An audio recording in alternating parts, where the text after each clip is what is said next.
Now, to others who are looking for shelter in the U.S. and a place where they can start their new lives. The D.C. Council has issued an emergency legislation aimed at helping migrants who are being bussed here from the border.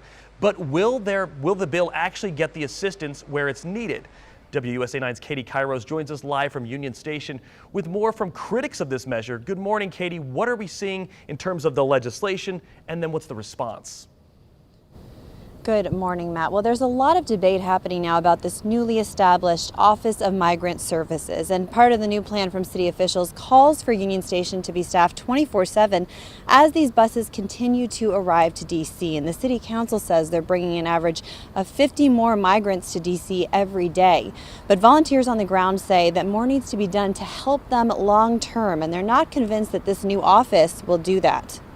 9,400 migrants arriving in D.C. over the past 5 months, many in need of food, baby formula, a place to sleep, and housing. The Migrant Solidarity Mutual Aid Network has been meeting those needs largely through donations and aid from religious groups. And volunteers waited months for city leaders to act, according to Madhvi Bahil, an organizer with the group. We had to fight to get them into schools.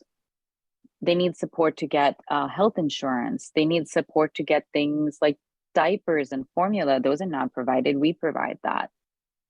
So all these different things that folks would need are not being provided. And that is our biggest fear, is that this office is not set up to cover that. The city council passed legislation this week to create the Office of Migrant Services, allowing the mayor $10 million in contingency funds to provide asylum seekers with temporary housing, health care, and other services like food and education. But aid workers say the office will fail to provide long-term solutions, saying the legislation is worded so that it could deny immigrant residents already in D.C. access to homeless services like housing and eviction help. When we saw the text of the bill that they passed Tuesday, which had an entire section dedicated to excluding migrants from accessing homeless services and establishing residency in the district. So we completely oppose that bill because of this section, and are extremely disappointed that they rushed it through.